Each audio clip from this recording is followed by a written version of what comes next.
மாண்பு உறுப்பினர் அரியேஸ்வரன்.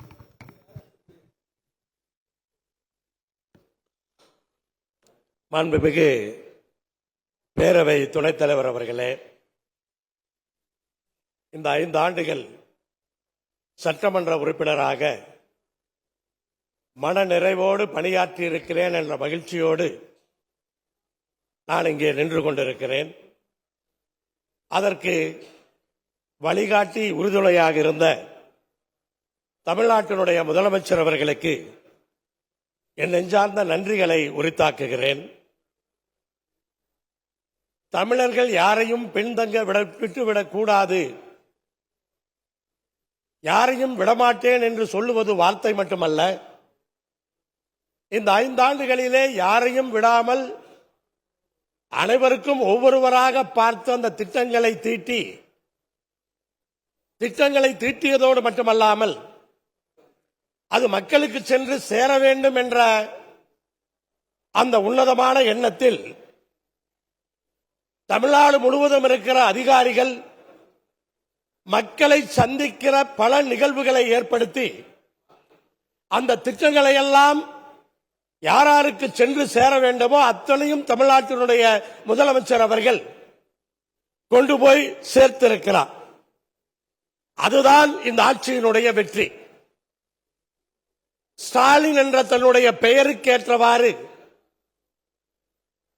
எத்தனை நெருக்கடிகள் வந்தாலும், எந்த வடிவிலே யார் மூலமாக தாக்குதல்கள் வந்தாலும் அதையெல்லாம் நெஞ்சுரத்தோடு தைரியமாக எதிர்கொண்டு முதலமைச்சராக தமிழகத்தை வழிநடத்தி இருக்கிறார். மனிதர்கள் மூலமாக, அமைப்புகள் மூலமாக, கட்சிகள் மூலமாக வருகின்ற எதிர்ப்புகள் மட்டுமல்ல, கொரோனா மூலமாக வந்த தாக்குதல். கொரோனா காலத்திலே அண்ணன் தம்பியை பார்த்து பயப்பட்டான். ஒரு தாய் தந்தை மகன் இறந்த இறப்புக்கு கூட போவதற்கு பயப்பட்டார்கள். ஆனால் தமிழ்நாட்டினுடைய முதலமைச்சர் அவர்கள் அந்த நெருக்கடியான நேரத்திலே உயிருக்கு ஆபத்தாக அமையும் என்று தெரிந்தும் கூட மருத்துவமனைக்கு சென்று பாதிக்கப்பட்டவர்களை நேரடியாக பார்த்து எல்லா மக்களுக்கும் ஒரு தைரியத்தை கொடுத்தார். அதை இந்த நேரத்திலே நாம் நினைவு கூர்ந்தாக வேண்டும், பாராட்டியாக வேண்டும். அதேபோல தான் முதலமைச்சர் என்று அவர் தன்னை தனிமைப்படுத்திக் கொள்ளவில்லை. இந்த அவையில் இருக்கிற அனைவருமே சக சட்டமன்ற உறுப்பினராக அவரை பார்க்கின்ற வகையிலே, பழகுகின்ற வகையிலே எளிமையோடு அவர் நடந்திருக்கிறார். அதை பலமுறை நான் உற்று நோக்கி இருக்கின்றேன். அப்படிப்பட்ட தமிழ்நாட்டினுடைய முதலமைச்சர் முதல் நாளிலே சொன்னதை நான் ஞாபகப்படுத்த விரும்புகிறேன். முதல் நாளிலே பேசும்போது சொன்னார், இந்த தேர்தலிலே நமக்கு வாக்களிக்காமல் போனவர்கள் வருத்தப்படக்கூடிய வகையிலே நாம் ஆட்சி செய்வோம் என்று முதல் நாளிலே சொன்னார். இன்றைக்கு இந்த சட்டமன்றத்தினுடைய கடைசி நாளிலே அதை இன்றைக்கு நிரூபித்து காட்டியிருக்கிறார். மக்கள் அதை உணர்ந்திருக்கிறார்கள். அனைத்து சட்டமன்ற உறுப்பினர்களும் அதை இன்றைக்கு உணர்ந்திருக்கிறார்கள். முதலமைச்சரை பொறுத்தவரை அவருடைய அனுபவத்தை நான் பார்க்கின்றேன். அவரிடம் நான் பார்ப்பது தன்னை பற்றியோ தன்னுடைய ஆட்சியை பற்றியோ யாரும் குறை சொல்லிவிடக் கூடாது, யாரும் தவறாக பேசிவிடக் கூடாது என்ற எண்ணம் எப்போதும் அவருக்கு இருக்கிறது.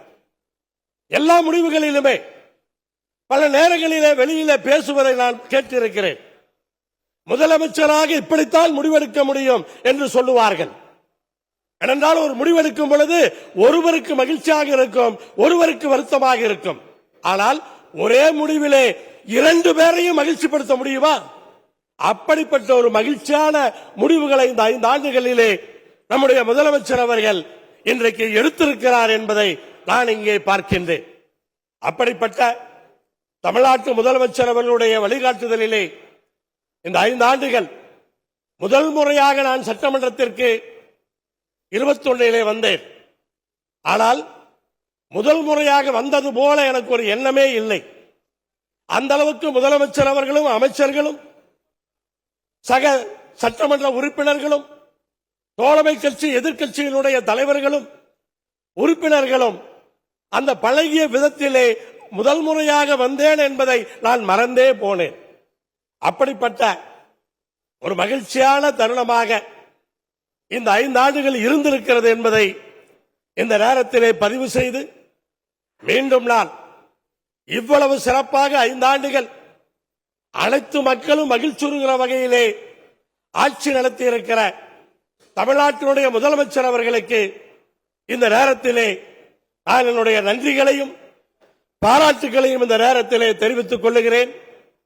இந்த நேரத்திலே நான் பேரவைத் தலைவர் இங்கே இருக்கையில் இல்லை, பேரவை துணைத் தலைவர் வாயிலாக 2 பேருமே கூட கண்ணியத்தோடும் கண்டிப்போடும் இந்த சபையினுடைய மரபு மாறாமல், அவ்வப்போது இந்த மரபை மாற்றுவதற்கு ஒரு சிலர் முயற்சித்தாலும் அதையெல்லாம் பொறுத்துக் கொண்டு மரபு மாறாமல் இந்த சபையை நடத்தியிருக்கிற பேரவை தலைவருக்கும் பேரவை துணைத் தலைவருக்கும் இந்த நேரத்திலே என்னுடைய நன்றிகளையும் பாராட்டுக்களையும் இந்த நேரத்திலே தெரிவித்துக் கொள்ளுகிறேன்.